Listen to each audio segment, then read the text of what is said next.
अगर आप इस चैनल पर नए हैं और ये कहानी आप पहली बार देख रहे हैं तो इसके पिछले पार्ट्स को मिस ना करें और सबसे पहले उन्हें जाकर देखें, वरना ये कहानी आपको समझ में नहीं आएगी। तो अब आपका और ज्यादा समय ना लेते हुए सीधे कहानी पर आता हूँ।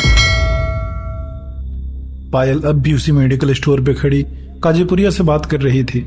सुनो बाबू, मुझे डर लग रहा है, हम फिर किसी दिन मिल लेते हैं ना। पायल झिझकती सी आवाज में बोली। ये भी पायल की कलाकारी थी। उसका अहम मकसद सामने वाले को बुलाना ही होता था, पर वो हमेशा मिलने के लिए मना करती रहती थी। यार ऐसा मत कहो, बस 5 मिनट में पहुंचा। तुम कहाँ हो इस समय? काजीपुरिया बोला। यहाँ मेडिकल स्टोर के सामने ही खड़ी हूँ। लोग ऐसे आंखें फाड़ फाड़ कर देख रहे हैं कि मुझे बहुत अजीब लग रहा है। अच्छा ऐसा करो, तुम हल्दीराम पहुंचो, मैं 2 मिनट में आया। मैं नहीं, सुनो बाबू, हम कल मिल लेते हैं ना। अच्छा बस 10 मिनट को मिल लो, बस एक कॉफी पीते हैं साथ में। मैं भी तो देखूं मेरी पायल है कैसी, जिसने मुझे दीवाना बना दिया है।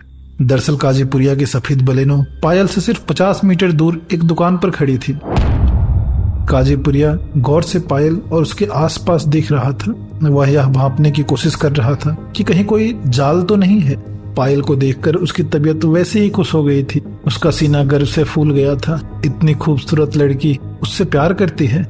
उसकी आधी सतर्कता तो पायल को देखकर ही उड़ गई थी, लेकिन फिर भी वह देखना चाहता था कि पायल के यहाँ से रवाना होने पर कोई गाड़ी पीछे रवाना होती है या नहीं।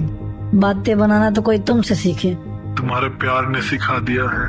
मैं पहुँच रही हूँ हल्दीराम, लेकिन अगर तुम वहाँ ना हुए फिर देखना। पायल बोली और कॉल डिस्कनेक्ट करके मोबाइल जीन्स की जेब में रखा और स्कूटी स्टार्ट करके रवाना हो गई।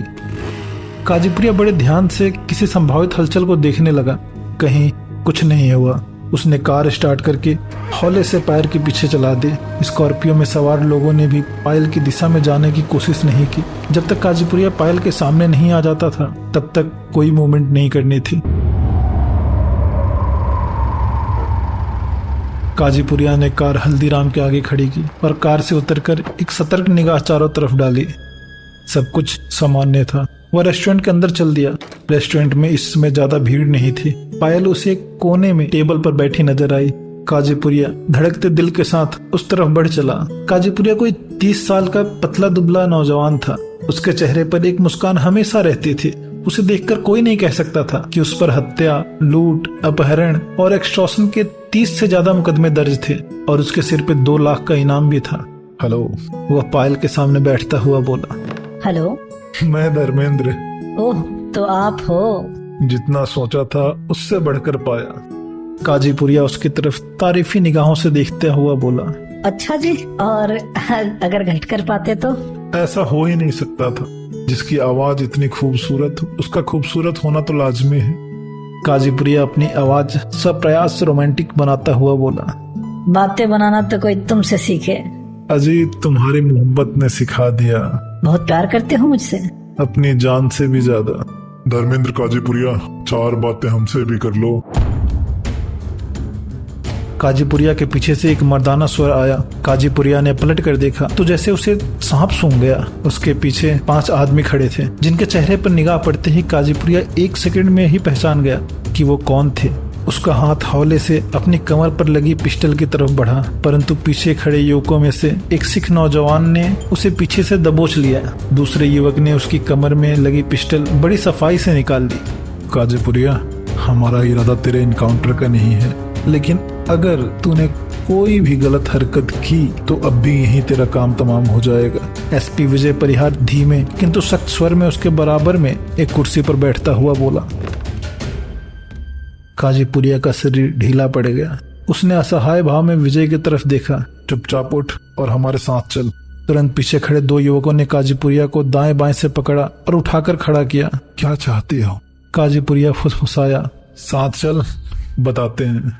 विजय टीम की ओर इशारा करता हुआ बोला। तत्काल 3 युवक काजीपुरिया को अपने बीच में लेकर लगभग दबोचे हुए बाहर को चले। एक युवक रेस्टोरेंट की सीसीटीवी रिकॉर्डिंग का इंतजाम करने चल दिया। विजय और पायल भी उनके पीछे बाहर चल दिए। रेस्टोरेंट में बैठे कुछ लोगों ने उनकी तरफ देखा जरूर था, लेकिन ज्यादा उत्सुकता नहीं दिखाई। वैसे भी आज के समय में किसी के फट्टे में कौन टांग अड़ाता है। विजय परिहार के परिवार में कोई नहीं था। माता पिता की मृत्यु काफी पहले हो चुकी थी। भाई बहन कोई था नहीं और शादी अभी हुई नहीं थी। विजय ने ट्रेनिंग से लौटकर जब ड्यूटी ज्वाइन की तो सरकारी आवास लेने की जगह अपने पैतृक मकान में ही रहने का फैसला किया था। विजय का पैतृक आवास चाणक्यपुरी स्थित कोई 400 गज में बना हुआ पुराने स्टाइल का डबल स्टोरी मकान था।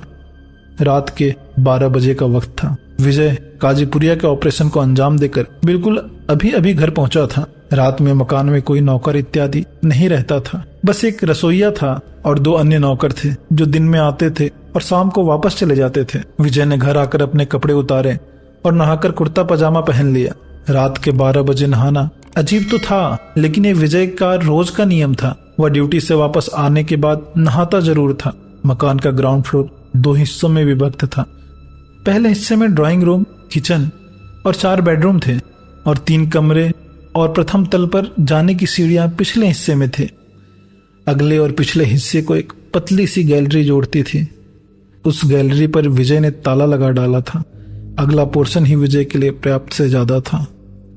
मकान के पिछले हिस्से और प्रथम तल की साफ सफाई के लिए नौकरों ने कई बार कहा, लेकिन विजय ने सख्ती से मना कर दिया। रात के इस समय विजय मकान के पिछले हिस्से में स्थित कमरे में मौजूद था। कमरे में प्रकाश का साधन बस एक जलती हुई मोमबत्ती थी, जिसका पीला प्रकाश कमरे को रोशन करने का प्रयास कर रहा था। कमरे का फर्श कच्चा था और गोबर से लीपा हुआ था। उसके अतिरिक्त गोबर से ही दीवारों पर कुछ आकृतियां बनाई गई थी। उन आकृतियों के आगे जमीन पर 9 छोटे छोटे वर्ग बने हुए थे। हर वर्ग में कुछ छोटे छोटे रंगीन चिकने पत्थर रखे हुए थे। वर्गों के सामने ही एक आसन बिछा हुआ था। स्पष्ट दिखाई दे रहा था यहाँ कोई गुप्त साधना चल रही थी। कमरे का फर्श तो साफ किया हुआ था, लेकिन दीवारों और छत पर मकड़ी के जालों और छिपकलियों की भरमार थी। विजय आसन पर पद्मासन लगाकर बैठ गया। एक निगाह उसने सामने वर्ग में रखे पत्थरों पर डाली और आंख बंद करके तेज आवाज में मंत्रोच्चारण करने लगा।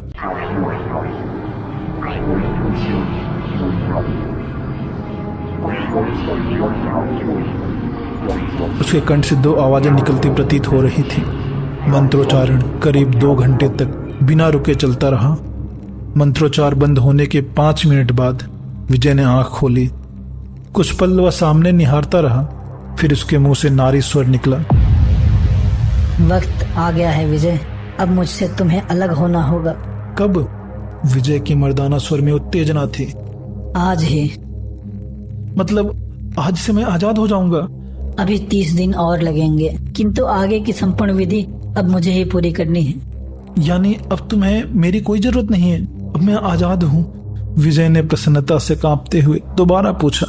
सब कुछ सही रहा तो आज से 30वें दिन वो द्वार खुल जाएगा जो मुझे इस दुनिया से मेरी दुनिया में पहुंचा देगा। तब तक मुझे तुम्हारी जरूरत पड़ेगी।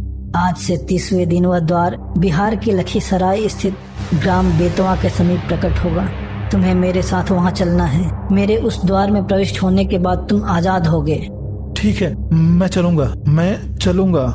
तो चलकर ठीक से सो जाओ। सुबह जब उठोगे मुझे स्वयं से अलग पाओगे।